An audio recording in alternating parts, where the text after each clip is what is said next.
Hey, Cinema Central, it's your host, Thomas Price. Welcome to 2025. Just want to give everyone here a thanks for not just watching my videos, but also for your comments and support. It's really meant a lot to me. Today, I'm happy to finally conclude our themes of fantasy in honor of the Bowers exhibit, Fantasy Realms of Imagination, which just recently closed due to the weather situation here in Southern California. And I was thinking about concluding this video with a story that is represented in the exhibit. And of course, I instantly thought of Alice in Wonderland, but specifically talking about not just the books that the films are based upon, but upon Disney's version. So the 1951 Alice in Wonderland, its 2010 reimagining, and then that film's sequel, Through the Looking Glass, from 2016. What can I say except that the stories of Alice in Wonderland are still known and loved by people everywhere today. I'm sure there really isn't a single kid or adult who isn't at least somewhat familiar with the story, its characters, its setting, and morals. But of course, when it comes to the visual adaptations, people will probably always remember Disney's the most. And for good reasons. The films feature very memorable characters and creatures, beautiful settings, great music, and of course, strong morals and values that you can find anywhere. And so specifically today, I thought I'd talk about this film's characters and creatures, and of course, also the morals and lessons found in the film. So take a trip down the rabbit hole with me as we go and explore the Alice in Wonderland films. A little quick background, though. The films are based upon the books Alice's Adventures in Wonderland and Through the Looking Glass and What Alice Saw There, both of which were written and published by Lewis Carroll in the mid-1800s. In fact, believe it or not, this year is actually the 170th birthday of Alice in Wonderland's original publication. And so I think this video is a great way to celebrate that anniversary. Let's go in with the characters. When people think of Alice in Wonderland, they of course think of all the characters, specifically Alice herself. In the 1951 film, Alice is imagined as a 9 or 10-year-old girl who really doesn't see any point in her education or understanding things, and wants to go to a place where nothing makes sense. Well, she, in a sense, gets her wish when she sees a white rabbit in a waistcoat and literally follows it down a rabbit hole into a place called Wonderland. And then in the 2010 reimagining, which is not a sequel, but sort of a follow-up to the original story, Alice returns to Wonderland at age 19 and then discovers that Wonderland has been taken over by the evil Red Queen, and that she is also the one destined to fight and kill a creature called the Jabberwocky. Throughout the story, Alice works to save a bunch of her friends in Wonderland, and of course tries to deny that she is the heroine, but ultimately accepts her role, and then after killing the Jabberwocky, goes back to her real world, i.e. England, and then takes over her late father's business. And then in the 2016 follow-up, Alice Through the Looking Glass, Alice does return to Wonderland through a looking glass, or in this case, a mirror, and then discovers that the Mad Hatter is actually very ill from a madness after discovering that his family might actually still be alive. And so she goes literally back in time to try and save the Hatter's family, and discovers some very surprising things about her friends' and enemies' pasts. But in all versions, Alice is, a very curious person who, if she were a real person in today's life and actually had been to Wonderland, no one would believe. But she learns to believe in herself throughout all the stories, and actually grows and changes as a person throughout the stories.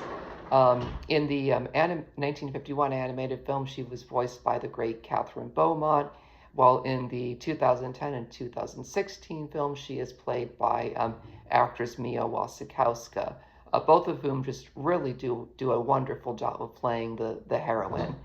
And then, of course, another wonderful character people remember from the Alice stories is, of course, the Mad Hatter, who was voiced by the great Ed Wynn in the 1951 animated film and then played by Johnny Depp in the 2010 and 2016 film as well.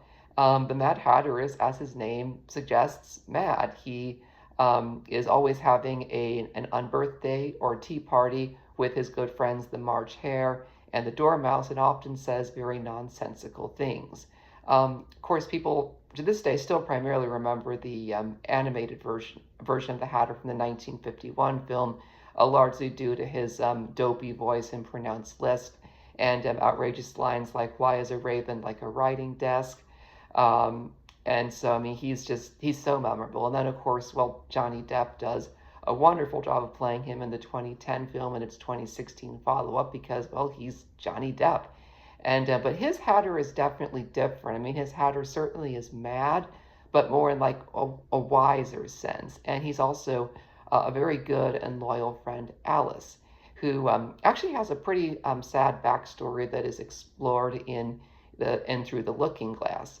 And of course, that Hatter has blue skin and green eyes and wears very outrageous clothing.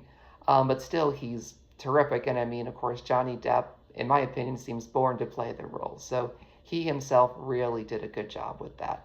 Of course, we also have the Queen of Hearts, or sometimes known as the Red Queen in the films, who's the tyrannical ruler of Wonderland, who always wants to get her way and is always saying off with their head if anyone upsets her.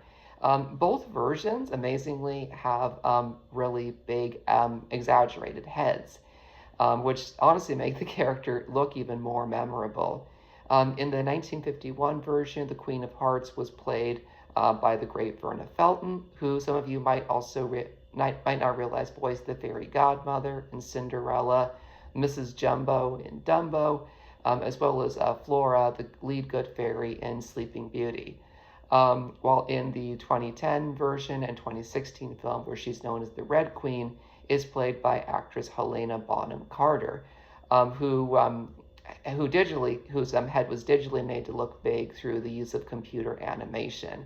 And quite honestly, Helena Bonham Carter's Queen is even more evil, at least in the 2010 film, because she doesn't want Alice to, in a sense, end her rule, and also doesn't want to see the Jabberwocky, which is her pet, be killed. Also in that version, the Red Queen, whose name is Irasabeth, has a younger sister, the White Queen, named Miranda, as a sister.